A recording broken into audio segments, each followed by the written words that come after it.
د بیدارۍ چیغه.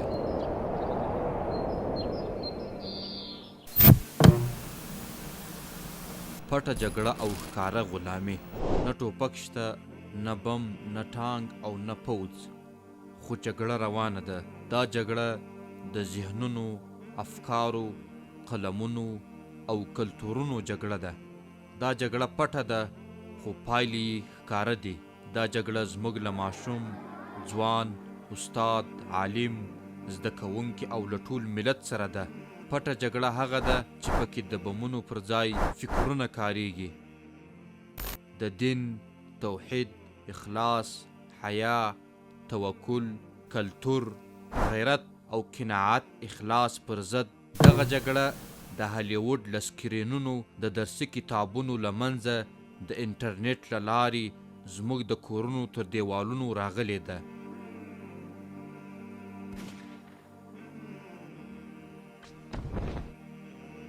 امت ویده دی. ځوانان په بېهوده چارو مصروف دي. ځینې له خپل هویت ناخبره دي.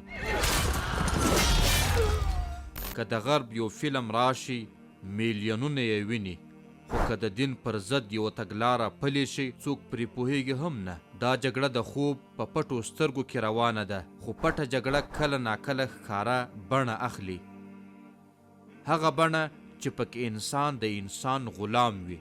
نه د خوړلو حق لري، نه د غږ، نه د زده کړې او نه د انتخاب.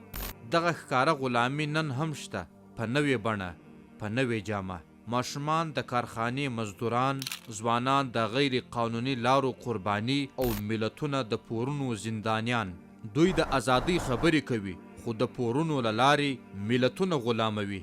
دوی د بشري حقونو نارې وهي خو د میلیونونو انسانانو غوښو ته لیوان دي. دوی د تعلیم شعار ورکوي خو هغه زده کړې یې حتمي کړي چې پکې دین، فطرت او ځان پیژندنه نشته. دا جګړه زموږ د کور دننه روانه ده. د جګړې نوې جبهه زموږ جیب ته راننوتې ده. هر ماشوم، هر ځوان، هر مشر په خپل لاس جګړه کور ته راوړي. د هغه ټلیفون له لارې چې د زده کړې پر ځای د غفلت وسیله ګرځېدلې. فکري جګړه پکې روانه ده او هدف یې زموږ عقیده او زموږ خپلواکي ده. اسلام نه یوازې دا جګړه پیژني بلکې حل لاره هم لري. بیداري، علم، د حق پیژندنه، د باطل افشا، یووالی، قربانی او عمل. موږ باید بیدار شو. دا امت باید خپل تاریخ، خپل دین، خپل هویت، خپل فکر او خپل تمدن بیرته ترلاسه کړي. که د پټې جګړې پر وړاندې چوپ شو، ښکاره غلامي مو برخلیک ګرځي. که بیدار شو، که ودرېږو، که پوهه خپره کړو او که یو شو، نو نه جګړه بریالۍ کیږي او نه غلامي دوام مومي. دا وخت د فکر، قلم، غږ او عمل دی.